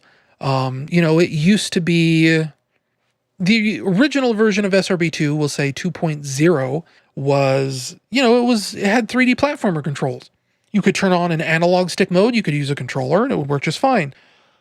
As of 2.2, they went in and they changed it to where they got rid of the old analog controller mode and they made it completely different so that this is really hard to explain on a radio where I cannot show you a visual representation. But imagine with your brain that an analog platformer, when you push a button like you do an attack, right? Or you do, let's say like a long jump in Super Mario Brothers or Super Mario 64. When you do a long jump in Super Mario 64, Mario does it in whatever direction you're pushing the analog stick. So if you're pushing the analog stick to the left and you do a long jump, Mario does a long jump to the left. It doesn't matter what orientation the camera is, he will always point to the left. In SRB2 version 2.2, they changed that because that used to be how it worked back in 2.0. In 2.2, they changed it so that whenever you did Sonic's air dash, a very integral move to SRB2, Sonic Robo Blast 2, whenever you did Sonic's air dash, instead of going in the direction you were pushing on the analog stick like every other 3D platformer ever made, you did the air dash in the direction that the camera was pointing. So if you were moving to the left and you did the air dash, you would dash straight forward all the time, every time. And it was infuriating. It was the worst thing they've ever done to that game. Thankfully, they heard the complaints, my complaints, which, as I wrote in a blog somewhat recently, were very out of line, because I was very excited for SRB2 2.2, and when I played it and I saw the changes they made to the controls to, where the air dash always points in the same direction as the camera, it ruined the game for me. And apparently it ruined the game for a lot of other people, because as of 2.2.1, they've gone back and they've introduced a new control scheme that basically puts it back the way it was and fixes it a great deal. So if you've never played Sonic Robo Blast 2, if you haven't played Sonic Robo Blast 2 in a while, there is never a better time to go back to the game than right now. Because 2.2 was a significant, and I mean significant, update to the game. They finally went through and they redid all the levels to have slopes. Proper Sonic the Hedgehog slopes. So, now you roll down a hill and you pick up momentum. There are ramps. It's very much... Sonic Robo Blast 2 is a Sonic game, finally. And it is quite a good time. The new controls, them putting it back the way it was, so to speak, still maybe a little wiggly. There are a lot of options to tweak how the camera works. I had to fiddle with it a lot to get something that felt comfortable to me.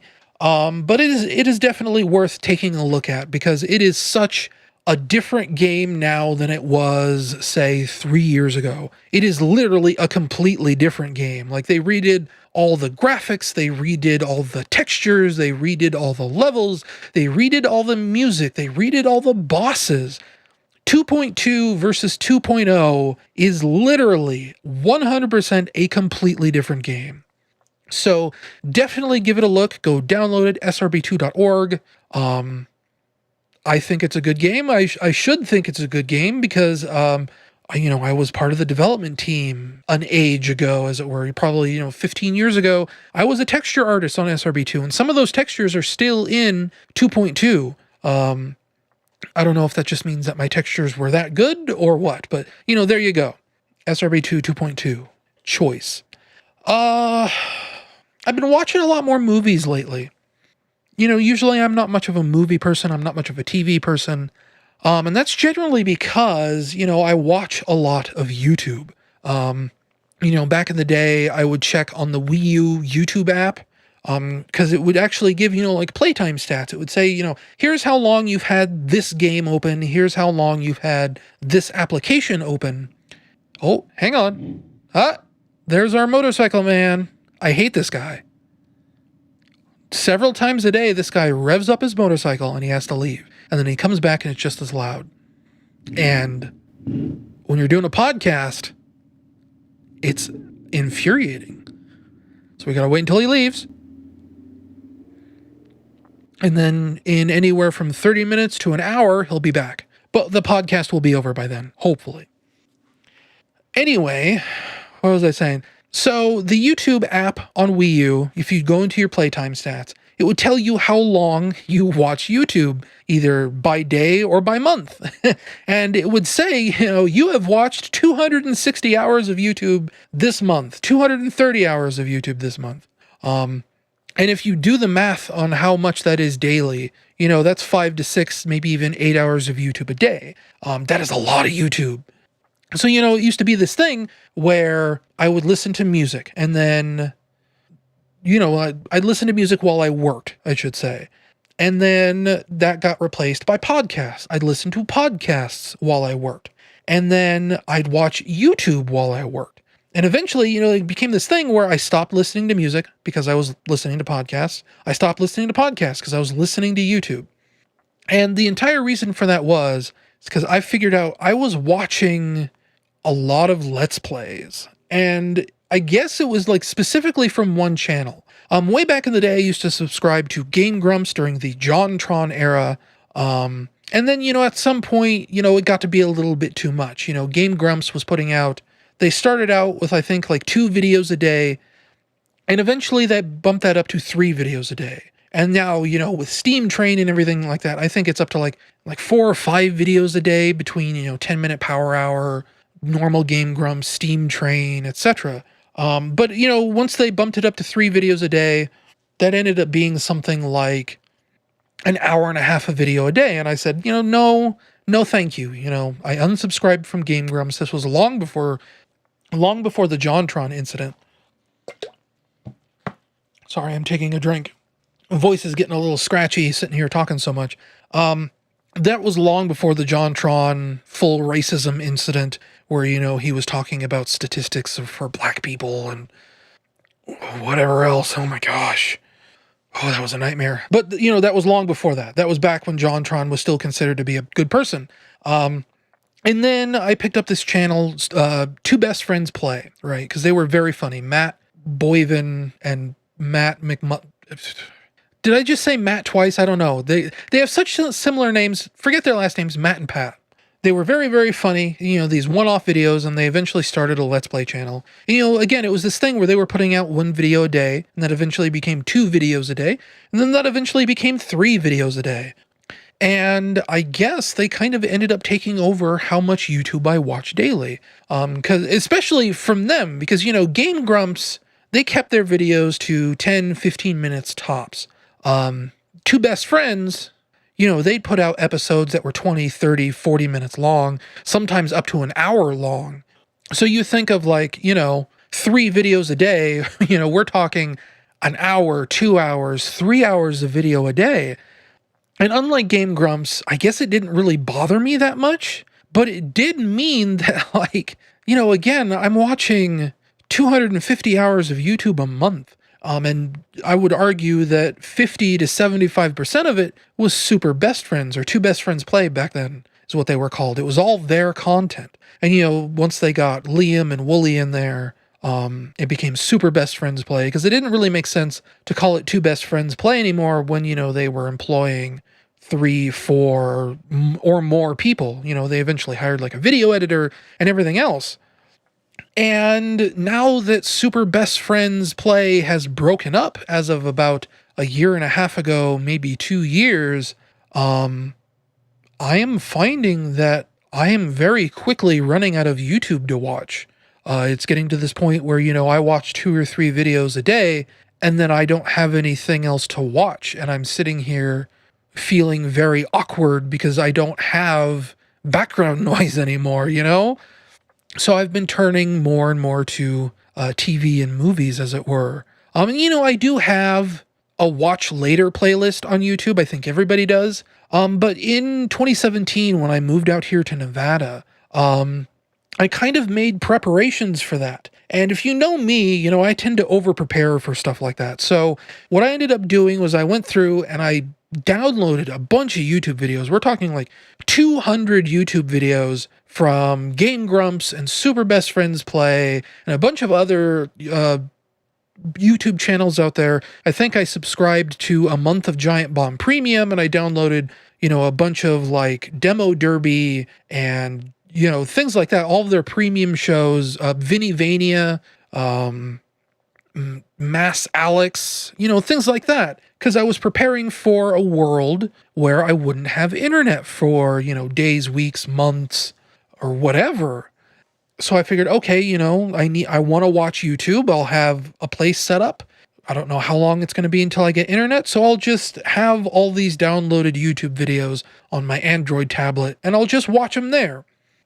And it ended up being, obviously, you know, I've talked about it before. Moving out here to Nevada was a weird nightmare where we couldn't find a place to move into, but I had internet access, and it created like this big mangled jumble where I had all these videos downloaded that I could watch, and then I also had all these YouTube videos that were kind of piling up in a backlog. And the backlog of YouTube videos eventually ended up going into my YouTube Watch Later playlist while I worked my way through all of the videos I downloaded. And it's created this sort of mess where I'm watching current modern YouTube videos, you know, as they come out daily or whatever, but then I still have this gigantic backlog from 2017 that's like, you know, again, mostly Super Best Friends videos from before the time they broke up. Like, I just finished watching their Yakuza 0 Let's Play a few weeks ago. I'm still working my way through the end of LA Noire. They just started the Cat Lady in my backlog of videos. And by this point, that Watch Later playlist has grown to be over 2,000 videos. So, you know, I have a lot of YouTube still yet left to watch.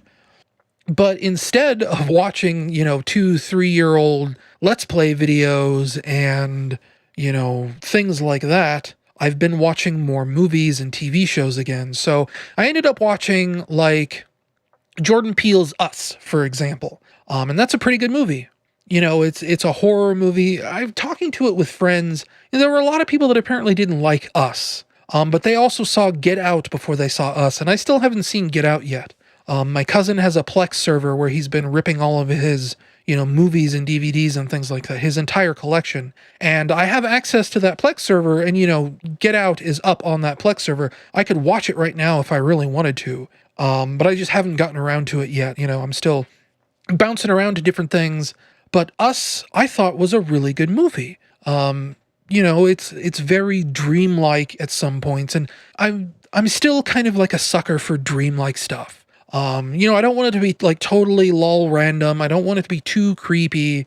But I think Us strikes that right balance of being just dreamlike enough to creep you out without going overboard and being too weird about it. And it also just, it asks a lot of questions about that world and doesn't really answer a lot of them, but it's the kind of thing where it doesn't really bother me that it doesn't answer them, because it's almost better if they aren't answered. It's creepier that way. And when you're looking for like a horror movie, that's the kind of stuff that I like. Because, you know, over-explaining horror movie monsters and why things are the way they are, that kind of spoils the fun of being creeped out. And Us does not do that. It very much leaves questions wide open about its premise. It's another one of those movies that I really, really liked that trailers did not spoil most of that movie. Like, this is a very minor spoiler, but he's in, like, you know, the first 20, 30 minutes of that movie. Tim Heidecker is in that movie, from Tim and Eric. He wasn't in any of the trailers. He wasn't in, I don't think, any of, like, the posters or anything. But he is, you know, he has more than a bit part in that movie. He's great in it. He's the worst kind of jerk. You love to see what's coming to him, which in itself is probably a spoiler, but maybe you could have already assumed that something was going to happen to him. Again, that was something, talking about it with friends as I was watching it, and I went, oh, hey, Tim Heidecker's in this movie. And the very first message I got back from him was, yeah, he's really great in that movie. I hope he doesn't die. It's like, okay, yeah, that makes sense. Because he's in that movie. He's a part of that movie, but he's not the star. He's that guy. He's Tim Heidecker. He plays what you'd expect a character from Tim Heidecker to act like. And but there's more to it than that. Just spoiling the fact that maybe he gets killed, maybe he doesn't, is but the tip of the iceberg for us. It's definitely not the kind of spoiler you should get bent out of shape about. Because again, there's so much more to it than that. It is a very good movie. I very much recommend seeing Us. Get Out has been on my mind a lot since I've watched Us. I'm definitely trying to find time to see Us, or to see Get Out, as soon as possible. I also ended up watching the Lady Ghostbusters reboot from 2016. Ghostbusters Answer the Call, as it were. I ended up getting a free copy of this on like Google Play or something 2 or 3 years ago, I think. And it's just kind of been sitting in my account since then. I've been a little afraid to watch it because of the stigma around that movie. So, I was bored one night and I figured, okay, I'm in the mood for Ghostbusters. I could just rewatch the original 1985 Ghostbusters movie, or I could watch Answer the Call. And surprisingly, I did not think Answer the Call was that bad. It was perfectly serviceable. It wasn't the greatest movie ever made. In fact, it may not have even been a very good movie, period. But it was, for example, better than Ghostbusters 2. Ghostbusters 2 itself isn't necessarily like the worst movie in the world, but it is a bad movie. It's very much just a retread of that first Ghostbusters, but with worse jokes. It very much feels like that most of that movie is coasting on fumes.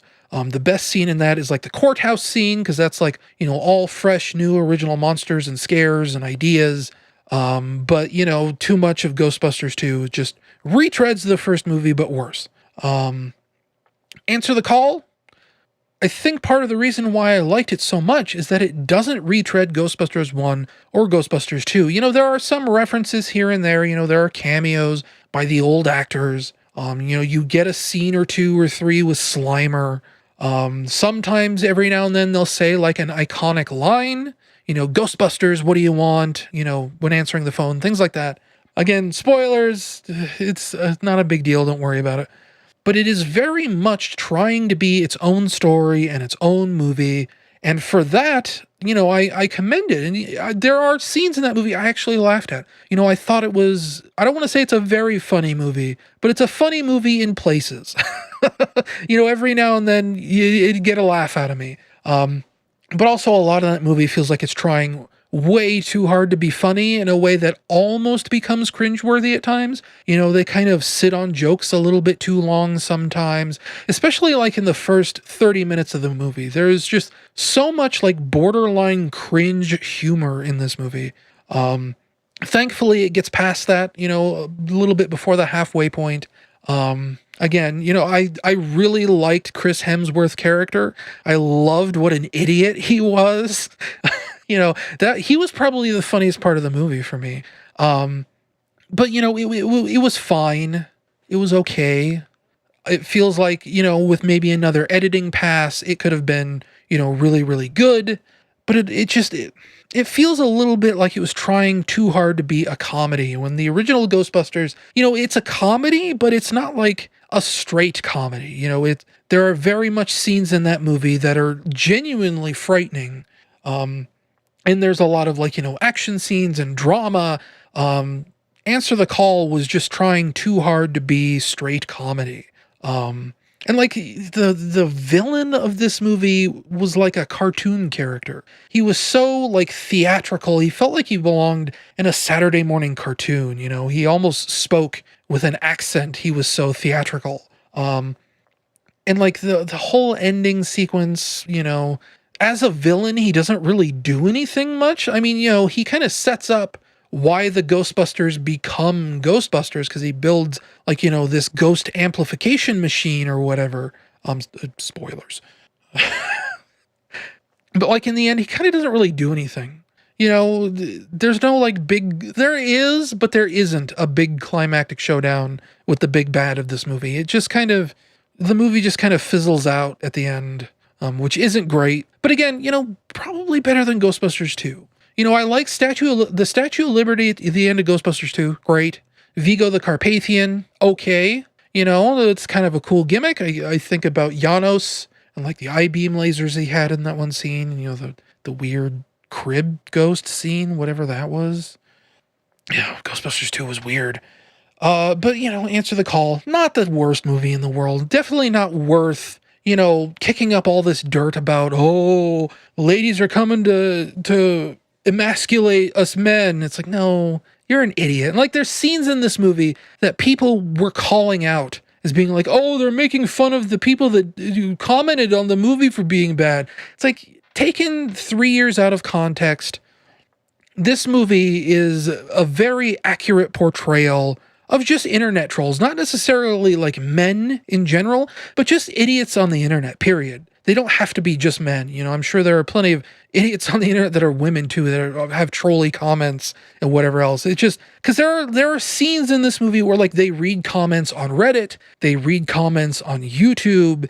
There's even like a very brief sequence where this guy stops them on the street and he shoves his phone in their face with a camera on it. And he's like conducting an on the street interview. And he's just kind of this sweaty, greasy, grognard kind of guy. And he's like, oh, Reddit said you were, and, you know, the Ghostbusters are just like, you're an idiot. Go back to your mom's basement. And the guy's like, okay. Oh, I do live with my mom in a basement. And it's like, yeah, that's just the stereotype of a nerd. It doesn't have to be about men. Get over it. You know, all of that stuff is accurate. Those people exist. And not just about this Ghostbusters movie. They exist about everything. They weren't specifically targeting those people. I mean, maybe the director said that, but the director, Paul Feige? No, that's the Marvel guy. Who did Ghostbusters? Kevin Feige, I don't know. Whoever the guy was, he said a lot of stupid stuff about this movie. A lot of people said a lot of stupid stuff about this movie, and none of it was warranted. Not a single word of it. It was better than I expected, worse than it should be. That's the verdict. That's what I'm sticking with. I also watched Spider-Man Far From Home. Speaking of my cousin's Plex server where he's ripping all of his movies, I watched Spider-Man Far From Home, and that is a very good Marvel movie. I can see why people were upset when Spider-Man was taken out of the Marvel Cinematic Universe, because that is a better movie than Spider-Man Homecoming. And Spider-Man Homecoming was already like the best Spider-Man movie ever made, as far as I'm concerned. And Far From Home is just, 10 times better than that. It's, it's kind of like a teen romance movie in a way. But it's also like, it's this Marvel movie in the background. And again, just like I was talking about in the last podcast about movie trailers that don't have spoilers in them, and how it's a pleasant surprise to see, to be surprised by a movie when you don't know what's coming. Spider-Man Far From Home. No, like the trailers for that movie are like made from 10% of what that movie actually is. Even like promo material is made from that same 10%. So much of that movie was kept under wraps that it is, again, very pleasant surprise to see it. I'm not going to spoil it. But again, you kind of realize, okay, this movie involves Mysterio, right? And Mysterio is a Spider-Man villain. And Mysterio is specifically a Spider-Man villain that is about deception and lies and sort of using like movie special effects to sort of create illusions, as it were. And then Mysterio is in Far From Home, and, you kind of put two and two together about what he could be doing, but the trailers don't tell you any of that. So that, if someone isn't familiar with Spider-Man, they don't know who Mysterio is, it's going to be a big shock. And the movie plays it completely straight. You get into the Far From Home and Mysterio comes up and, they say the name Mysterio and there's no like wink, wink, maybe he's a villain, wink, wink. Like the movie just plays it straight. It says, okay, here's Mysterio. He's a good guy. And that's it. And that's great. And that's what I like. That's what I prefer. Obviously, things happen in that movie, but I won't say anything more than that because it is a very good Spider-Man movie. Speaking of watching more TV, I didn't talk about this last month because, again, I forgot a lot of stuff this month. I forgot stuff this month. Like, scrolling up, I meant to say that I got a sponsor offer from Raid Shadow Legends. Like, if you got tired of hearing pre-roll advertisements or whatever from Raid Shadow Legends, just know that you almost started getting them from me, too, because they sent me an email with an offer saying, hey, if you promote our game in your YouTube videos, if you promote Raid Shadow Legends for us, we'll send you a large lump sum of money. And I said, that's a lot of money, but that's not enough money to where I would do that because I'm personally getting sick of hearing of Raid Shadow Legends. So I very politely replied to them and I said, hey, no, I don't think Raid Shadow Legends is appropriate for my audience. Because, I could have stuck it into like a podcast video on YouTube. I could have done all kinds of things. I could have rushed a new video out, like a video review, just to put a Raid Shadow Legends segment in so that I could collect this sponsorship offer.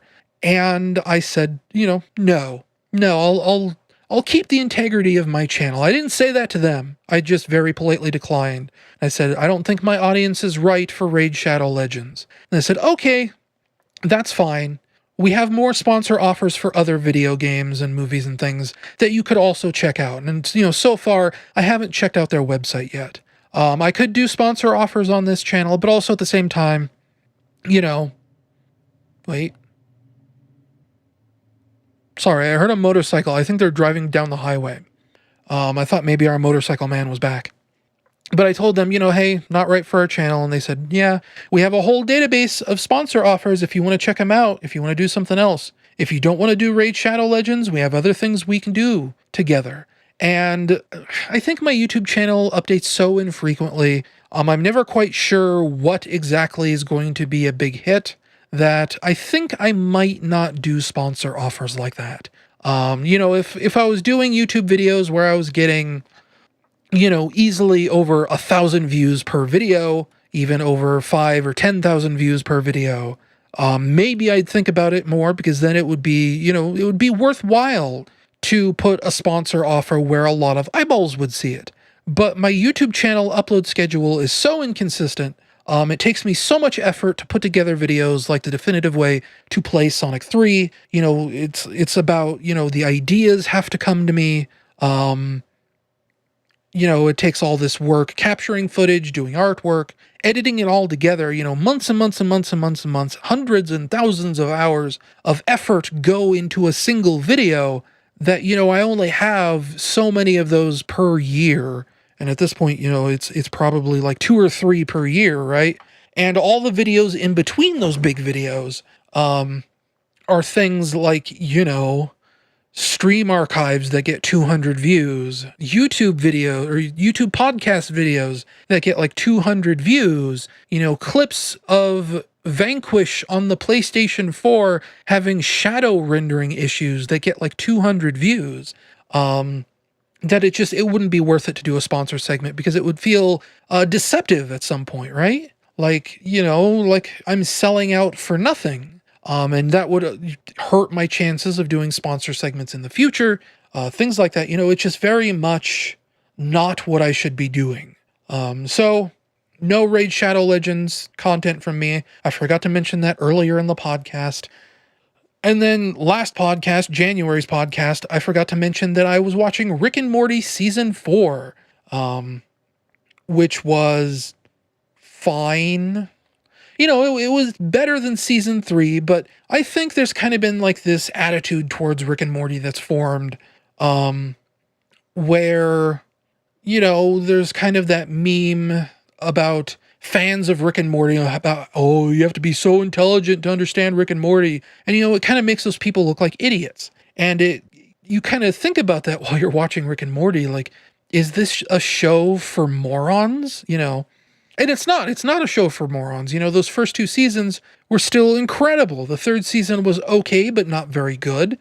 Season 4 is a step up from that. And one of the things that I really wanted them to do in season 4 was kind of address what the show is becoming, because you have South Park, and South Park has built like this whole generation of, I don't know if you call them like nihilists or whatever, people who don't believe in anything and kind of make fun of everything. It's like everything sucks, and there's whole articles written about the damage South Park has done to our view of the world. I am not well enough versed to recount them here.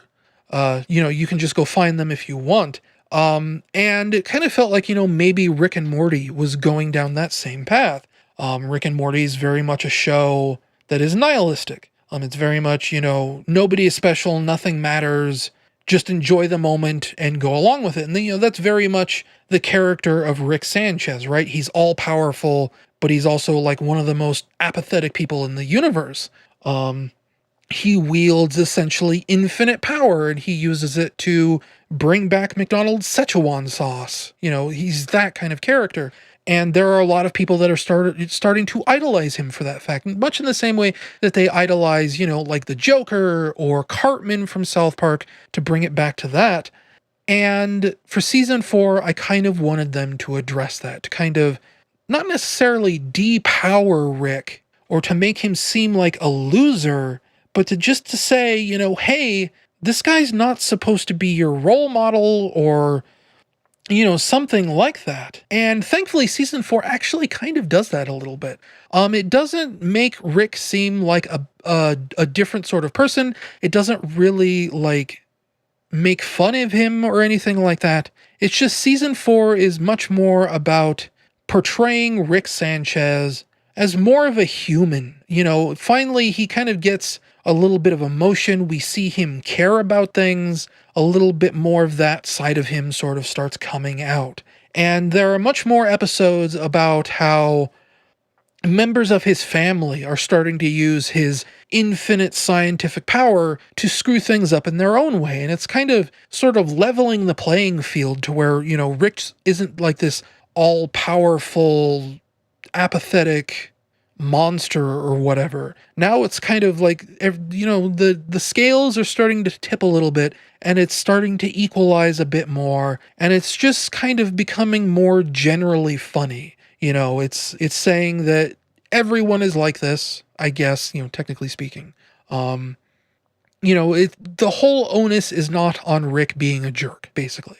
There are much more episodes about, just at this point, I feel like I'm talking in circles, but it's a much more evenly balanced season in terms of who has the power, who is being portrayed as being cool, things like that. And, it's still not as good as season 1 or season 2, but it is better. The first 2 or 3 episodes of this season were, I thought, really, really good. It kind of tapered off towards the end, which is kind of what season 3 did.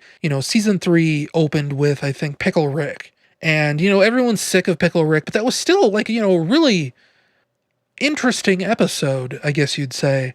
And then, the season finale of season 3 was just this weird, stupid dud. And I don't necessarily know if that's the same thing you could say about season 4, but it is, there's a downward slope. But it's still, I thought I liked season 4. I will be watching a season 5 when that comes out in, 2025 or whatever. And I think that's probably going to be about it here today for this podcast. It's taken a little bit longer to put together than I'd like. It is now currently the 23rd as I'm finishing this recording. Might try and push to go see the Sonic movie this next week before it leaves theaters. Maybe we'll say Wednesday because it is currently Sunday. We'll find out next month. You know, stay tuned to my Twitter to see if I actually end up going to see that when it's available to see. I might actually also just wait until that's in the cheap theaters. I think I mentioned this in the very first part of this podcast. Because seeing at the nice theaters, it's like $8.75 before 6 o'clock, and then after 6 o'clock, it's like $11, which is a lot of money. And if I ended up going and seeing it at the cheap theaters, because, you know, there's that cycle, right? It's in the nice theaters, and then it leaves the nice theaters, and it goes to the cheap theaters before it hits DVD. And in the cheap theaters, I think it's like $3 per person. So, you know, that's a little more my speed. But we'll find out. I got reviews to write. I got other stuff to be doing. I gotta play Puyo Puyo 2 here a little bit more and get that review out so that I can do my judgment review, and then I'll be free. Free like Dobby, free like Genie. Free like TurboTax. Bye.